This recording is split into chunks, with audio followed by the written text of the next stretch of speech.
അങ്ങനെ ബിഗ് ബോസിൻ്റെ പുതിയ പ്രൊമോ എത്തിയിരിക്കുകയാണ്. ഇന്നത്തെ ദിവസം ആരൊക്കെ വീട്ടിലേക്ക് കയറുന്നതും ആരൊക്കെ ടാർഗറ്റ് ചെയ്താണ് അകത്തേക്ക് കയറുന്നതെന്നും ഈ പ്രൊമോയിൽ നമുക്ക് മനസ്സിലാക്കാൻ പറ്റുന്നുണ്ട്. വ്യക്തമായി കാണിച്ചിട്ടില്ലെങ്കിലും ഇത് നമ്മൾ സീസൺ 4-ൽ റിയാസിൻ്റെ അകത്തെ എൻട്രിക്ക് സമാനമായ അകത്ത് കയറ്റമാണ് എന്ന് മനസ്സിലാക്കാൻ പറ്റും. കാരണം റിയാസ് അന്ന് ലാലേട്ടന് മുന്നിൽ വെച്ച് അകത്ത് കയറുന്നതിന് മുമ്പ് തന്നെ ആരെയൊക്കെയാണ് ടാർഗറ്റ് ചെയ്തിരുന്നത് എന്ന് വ്യക്തമായി കാണിച്ചിട്ടുണ്ടായിരുന്നു. ഫോട്ടോയിൽ ഇന്ത്യ മാർക്ക് ഇട്ടാണ് അകത്ത് കയറുന്നത്. എന്നാൽ ഈ പ്രാവശ്യം അതിൽ നിന്നും ഇത്തിരി വ്യത്യസ്തമായി ആരെയാണ് ടാർഗറ്റ് എന്നുള്ളതിന് മാലയിട്ട് സ്വീകരിച്ചാണ് അകത്ത് കയറ്റുന്നത് എന്ന് തോന്നുന്നു. അതായത് ഓരോരുത്തരുടെയും കയ്യിൽ പൂമാല കൊടുത്തിട്ട് ആരെയാണ് നിങ്ങൾ ടാർഗറ്റ് ചെയ്യുന്നത് എന്ന് വെച്ച് കഴിഞ്ഞാൽ അവരുടെ കഴുത്തിലിടാൻ പറഞ്ഞാണ് അകത്ത് കയറ്റി വിടുന്നതെന്ന് തോന്നുന്നു. ഇപ്പോൾ കണ്ടതിൽ ഒരു കാര്യം വ്യക്തമായി. പൂജാകൃഷ്ണ മാലയിടുന്ന ഒരു ഫോട്ടോയും ഞാൻ ഇതോടൊപ്പം തന്നെ വെച്ചിട്ടുണ്ട്. മാലയിടാൻ പോകുന്നതായിട്ട് കാണിക്കുന്ന ആ സീനിൽ കണ്ടിട്ട് തോന്നുന്നത് ജാസ്മിനെയാണ് ടാർഗറ്റ് ചെയ്തിരിക്കുന്നതെന്ന്. ആദ്യം തന്നെ വൈൽഡ് കാർഡ് കയറുന്നവരുടെ പേര് നമുക്കൊന്ന് നോക്കാം. ഇവരെ ടാർഗറ്റ് ചെയ്തിരിക്കുന്നത് ആരെയാണെന്നും നമുക്ക് നോക്കാം. മുടിയനെ ടാർഗറ്റ് ചെയ്തിരിക്കുന്നത് ഞാൻ പറഞ്ഞതുപോലെ DJ സിബിൻ ബെഞ്ചമിൻ ആണ്. സ്റ്റാർട്ട് മ്യൂസിക്കിലൊക്കെ ഉണ്ടായിരുന്ന സ്റ്റാർട്ട് മ്യൂസിക്കിൻ്റെ DJ വർക്ക് ചെയ്തുകൊണ്ടിരുന്ന സിബിൻ ബെഞ്ചമിനാണ്. ഇനി നമുക്ക് ആരൊക്കെയാണ് അകത്ത് കയറുന്നതെന്ന് നോക്കാം. ഒന്ന്, നിങ്ങൾ അധികം കേട്ടിട്ടില്ലാത്ത പുതിയതായിട്ട് കേൾക്കുന്ന ഒരു പേരാണ് നന്ദന. ഞാൻ ഇതോടൊപ്പം തന്നെ ഫോട്ടോ വെച്ചിട്ടുണ്ട്. നന്ദനയുടെ തൃശ്ശൂർകാരിയാണെന്നാണ് ഇപ്പോൾ അറിയാൻ കഴിഞ്ഞത്. അവരാരെ ടാർഗറ്റ് ചെയ്യുമെന്ന് നമുക്ക് ഇപ്പോൾ അറിയത്തില്ലെങ്കിലും വ്യക്തമായ ഒരു ടാർഗറ്റ് ഉണ്ടായിരിക്കുമെന്ന് നമുക്ക് ഇന്ന് പ്രൊമോ വീഡിയോ കണ്ടു കഴിഞ്ഞപ്പം മനസ്സിലാക്കാൻ സാധിച്ചിട്ടുണ്ട്. രണ്ടാമതായി അഭിഷേക് ജയദീപാണ് കയറുന്നത്. LGBTQ കമ്മ്യൂണിറ്റിയിലുള്ള ഒരാൾ തന്നെയാണ് അഭിഷേക് ജയദീപ്. അപ്പോൾ തീർച്ചയായിട്ടും ആരെയിലുമൊക്കെ ടാർഗറ്റ് ചെയ്തുകൊണ്ടായിരിക്കും ജയദീപും കയറുന്നത്. ഞാൻ ഈ ജയദീപ് എന്ന് ഇനി എടുത്തു പറയാൻ കാരണം 2 അഭിഷേകന്മാർ ഈ പ്രാവശ്യം വൈൽഡ് എൻട്രിയിൽ കയറുന്നുണ്ട് എന്നാണ് അറിയാൻ കഴിഞ്ഞത്.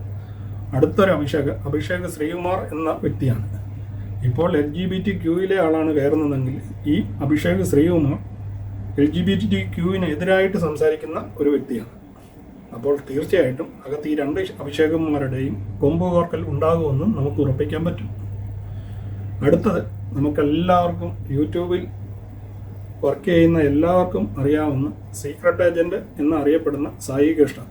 മറ്റൊരു പേരിൽ കൂടെ ഈ സായി കൃഷ്ണയെ നമുക്കെല്ലാം പരിചയമാണ്. അരിയണ്ണൻ എന്ന പേരിൽ യൂട്യൂബേഴ്സിനിടയിൽ അറിയപ്പെടുന്ന സായി കൃഷ്ണ 2-3 സീസണുകളിലായിട്ട് ബിഗ് ബോസിൽ കയറും എന്ന് പറഞ്ഞിരിക്കുന്ന സായി കൃഷ്ണ ഇന്ന് ബിഗ് ബോസ് വീടിനുള്ളിലേക്ക് കയറുന്ന ആ സീൻ നമുക്കൊന്ന് കാണാനായിട്ട് വെയിറ്റ് ചെയ്യുകയാണ്. അത് തന്നെയല്ല, ജാസ്മിൻ്റെ സുഹൃത്തും കൂടിയാണ് ഈ സായി കൃഷ്ണ. അകത്ത് കയറുന്ന സായി കൃഷ്ണ ജാസ്മിനോട് യുദ്ധം പ്രഖ്യാപിക്കുമോ അതോ സൗഹൃദം സ്ഥാപിക്കുമോ എന്ന് നമുക്ക് കാണാൻ വേണ്ടി വെയിറ്റ് ചെയ്യാം. ഇനി അകത്ത് കയറുന്ന മറ്റൊരു വ്യക്തി പൂജാകൃഷ്ണയാണ്. ഓൾറെഡി പൂജാകൃഷ്ണയുടെ കാര്യം പറഞ്ഞാണ്. പ്രൊമോയിൽ കണ്ടതനുസരിച്ച് പൂജാകൃഷ്ണ ജാസ്മിനെയാണ് ടാർഗറ്റ് ചെയ്യുന്നതെന്ന് തോന്നുന്നു. ബിഹൈൻഡ് വുഡിൽ വർക്ക് ചെയ്യുന്ന ആങ്കറായി വർക്ക് ചെയ്യുന്ന പൂജാകൃഷ്ണ ഇപ്പോഴും ബിഹൈൻഡ് വുഡിൽ തന്നെയാണ് ആങ്കറായിട്ട് വർക്ക് ചെയ്തുകൊണ്ടിരിക്കുന്നത്. ഈ 6 പേരാണ് ബിഗ് ബോസ് വീട്ടിലേക്ക് ഇന്ന് കയറാനിരിക്കുന്നത്. ഇപ്പോൾ ഏഷ്യാനെറ്റിൻ്റെ പ്രൊമോയിൽ കണ്ട ഈ വീഡിയോയിൽ ഈ വട്ടവും വ്യക്തമായിട്ട് മാലയിട്ട് ടാർഗറ്റ് ചെയ്താണ് അകത്തേക്ക് കയറ്റി വിടുന്നതെന്ന് നമുക്ക് ഉറപ്പിക്കാൻ പറ്റും. അപ്പോൾ ഇന്നത്തെ എപ്പിസോഡിനായി വെയിറ്റ് ചെയ്യുന്നു. ഇനി നമുക്ക് കഴിഞ്ഞ എപ്പിസോഡിൻ്റെ ഒരു അവലോകനം കൂടി കണ്ടു നോക്കാം. ഹായ്, എല്ലാവർക്കും നമസ്കാരം. അപ്പോൾ Bigg Boss season 6 weekend episode. ലാലേട്ടൻ ഇന്ന് ശനിയാഴ്ചയുമായിട്ട് രാവിലെ തൊട്ടുള്ള പ്രൊമോയിൽ കണ്ട സീനുകളൊക്കെ വെച്ച് നോക്കുമ്പോൾ എന്തോ വലിയ സംഭവം സംഭവിക്കുമെന്നൊക്കെ വിചാരിച്ചാണ് എപ്പിസോഡ് കാണാൻ വേണ്ടി നോക്കിയിരുന്നത്. അപ്പോൾ പതിവ് പോലെ ലാലേട്ടൻ പബ്ലിക്കിനോടായി സംസാരിക്കുന്നതും അതിനകത്ത് വീട്ടിൽ പോയി പല കാര്യങ്ങളും തീരുമാനിക്കാനുണ്ടെന്ന് പറഞ്ഞ് നേരെ ഹൗസിനുള്ളിലേക്ക് പോകുന്ന ലാലേട്ടൻ ആദ്യം തന്നെ കിച്ചണിലെ ഗ്യാസിൻ്റെ കാര്യം എടുത്തിടുന്നു. എന്നാൽ ഗ്യാസിൻ്റെ കാര്യം പറഞ്ഞ് ജാസ്മിൻ്റെ വീഡിയോ കാണിച്ച ശേഷം ജാസ്മിനോട് പ്രത്യേകിച്ച് ഒരു പണിഷ്മെൻറ്റും ഇല്ല, ഒന്നുമില്ല. നോർമലായി തന്നെ അത് പറഞ്ഞു തീർത്തു. പിന്നീട് അടുത്തത് തെറിവിളിക്കാരെ കണ്ടുപിടിക്കാനായി ഒരു പരസ്യം നടത്തുന്ന മാതിരി കുറേ പ്രഹസനങ്ങൾ നടത്തി ജിൻഡോയെയും ഗബ്രിയെയും തെരഞ്ഞെടുത്തു. എന്നാൽ ഇവരെല്ലാം തെറി വിളിച്ച കാര്യം പറഞ്ഞാണ് ജിൻഡോയെയും ഗബ്രിയെയും മാലയിട്ടത്. ഈ തിരഞ്ഞെടുക്കുന്ന കണ്ടു കഴിഞ്ഞപ്പോൾ 2 പേര്, അതായത് യമുന റാണിയും ജാൻമണിയും മാത്രമാണ് ജാസ്മിന് മാലയിട്ട് കൊടുത്തത്. സത്യം പറഞ്ഞു കഴിഞ്ഞാൽ അത് കണ്ടപ്പോൾ എനിക്ക് തന്നെ തോന്നിപ്പോയി, ഒരാഴ്ച മുഴുവൻ നടന്നതിനകത്ത് ഈ പ്രശ്നങ്ങളൊക്കെ ഉണ്ടായപ്പോൾ ജിൻഡോ തെറി വിളിച്ചു എന്ന് പറയുന്ന ആ ഏറ്റവും വലിയ ഇൻസിഡന്റ് ഉണ്ടായ ആ സമയത്ത് തുടക്കം ജാസ്മിന്റെ തുണി പ്രശ്നമായിരുന്നു. ആ തുണി പ്രശ്നത്തിൽ ഉൾപ്പെടെ സംഭവത്തിന്റെ തുടക്കം നടത്തിയ ആള് ജാസ്മിനാണ്. കാരണം ആദ്യം തന്തയ്ക്ക് പറഞ്ഞത് ജാസ്മിനാണ്. അത് നമ്മളെല്ലാവരും ലൈവിൽ കണ്ടു കഴിഞ്ഞതാണ്. തന്തയ്ക്ക് പറഞ്ഞ ശേഷമാണ് ജിൻഡോ തിരിച്ച് തന്തയ്ക്ക് പറഞ്ഞത്. ആ തന്തയ്ക്ക് പറഞ്ഞ ജാസ്മിനോട് മോഹൻലാൽ ഒന്ന് ചോദിക്കുക പോലും ചെയ്തിട്ടില്ല. പിന്നെ എന്ത് പ്രവർത്തനമാണ് ഈ നടത്തിയത്? തന്നെയുമല്ല, രണ്ടുപേരെ പുറത്താക്കുക എന്ന് പറഞ്ഞ് നാട്ടുകാരെ മുഴുവൻ പ്രമോ ഇട്ട് പറ്റിച്ച ശേഷം ബിഗ് ബോസ് കാണിച്ച പരിപാടിയാണ് അവരെ അവിടെ കൂടെ കൊണ്ടുപോയിട്ട് ഇപ്പുറ ആക്ടിവിറ്റി ഏരിയയിൽ കൂടി തിരിച്ചു കയറ്റുക. നാട്ടുകാരെ മുഴുവൻ പ്രമോ ഇട്ട് പറ്റിച്ചത് മാത്രമാണ് ബാലൻസ് കാണുന്നത്. പ്രമോയ്ക്ക് കിട്ടിയ ഹൈപ്പാണ് ആകെ കിട്ടിയൊരു ബാലൻസ്. നാട്ടുകാരൊക്കെ ഇത് കണ്ടുകൊണ്ട് നമുക്കെല്ലാം മനസ്സിലായ കാര്യമാണ് സീക്രട്ട് റൂമിലാണ് ഇവരെ ആക്കാൻ പോകുന്നത്. അറ്റ്ലീസ്റ്റ് ഒരു ദിവസമല്ലോ അവരെ സീക്രട്ട് റൂമിൽ ഇരുത്തി വയൽക്കാട് വന്ന ശേഷം തിരിച്ചു കയറ്റിയിരുന്നാൽ അതിനൊരു അന്തസ്സുണ്ടായിരുന്നു. അതുപോലും ഇല്ലാതെ കയറ്റി 10 മിനിറ്റ് കഴിഞ്ഞ് കഴിഞ്ഞാൽ അവരെ ഇപ്പറേ കൂടെ അകത്ത് കയറ്റിയ ബിഗ് ബോസിനോട് ഒരു നമസ്കാരം മാത്രമേ ബാക്കി പറയാനുള്ളൂ. പിന്നീട് നടന്ന സംഭവം ഇവരെ എല്ലാം പറഞ്ഞു വിട്ട് ഇവരെ രണ്ടുപേരെയും പുറത്താക്കി അടുത്തത് ലാലേട്ടൻ കൊണ്ടെന്ന് വെച്ചത് തമാശയായ ഒരു ടാസ്ക്. അന്നേരം തന്നെ ജാസ്മിന്റെ മുഖത്തെ സന്തോഷവും നോറയുടെ മുഖത്തെയൊക്കെ സന്തോഷം കണ്ടു കഴിഞ്ഞ് കഴിഞ്ഞപ്പോൾ സത്യം പറഞ്ഞു കഴിഞ്ഞാൽ ഇതൊക്കെ വെറും പ്രഹസനം മാത്രമാണെന്ന് തോന്നിപ്പോയി. അത് കഴിഞ്ഞ് അവരെ ആക്ടിവിറ്റി ഏരിയയിൽ കൂടി തിരിച്ചു കയറ്റുന്നതും ജിൻഡോയുടെ നമസ്കാരങ്ങളും തൊഴലും ഒക്കെ കണ്ട് ജനം ചിരിച്ചതല്ലാതെ വേറെ ഒന്നും ഇന്നത്തെ എപ്പിസോഡിൽ ഉണ്ടായിരുന്നില്ല. പൊതുജനങ്ങൾ തീരുമാനിച്ച എവിക്ഷൻ പ്രക്രിയയിലേക്ക് അടുത്തത് പോകുന്നതാണ് പിന്നീട് കാണിച്ചത്.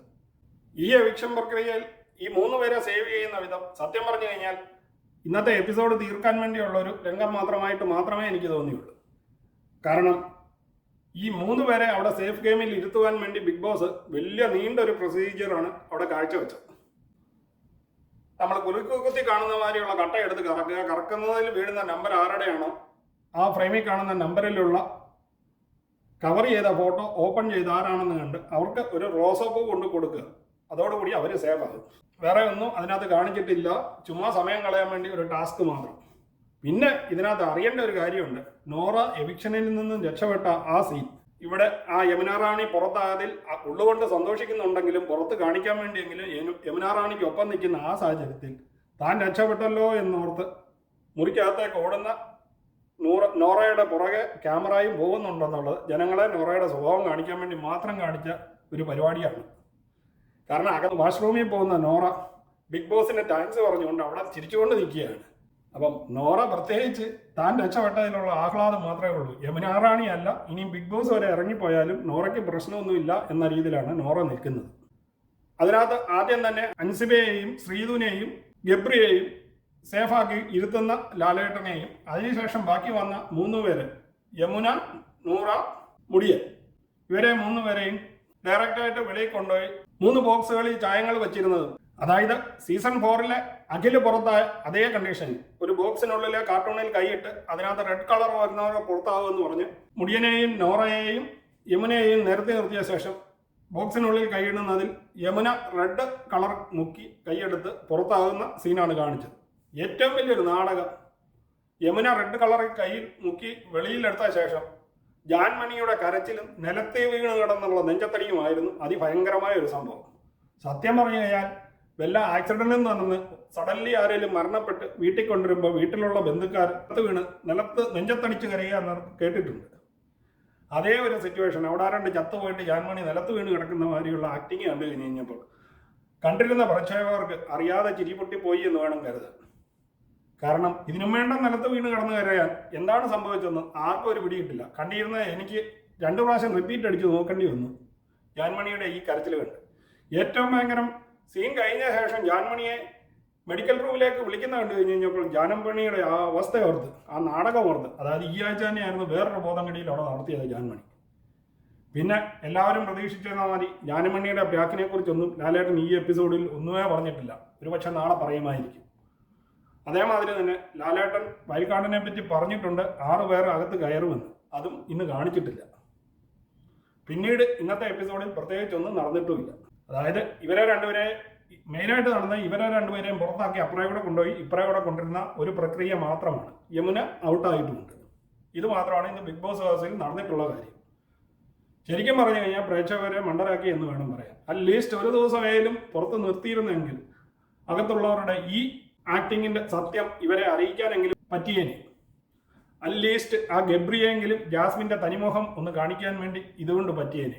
ഗബ്രി പോയി കഴിഞ്ഞ് 10 മിനിറ്റ് കഴിഞ്ഞപ്പോൾ തന്നെ ജാസ്മിന്റെ മുഖത്ത് സന്തോഷം മാത്രമേ കാണാനുണ്ടായിരുന്നുള്ളെന്ന് നമുക്ക് വീഡിയോ കണ്ടു കഴിഞ്ഞ് കഴിഞ്ഞാൽ മനസ്സിലാക്കാൻ സാധിക്കും. ഇന്നത്തെ അപ്ഡേറ്റ് ഇത്ര മാത്രമാണ്.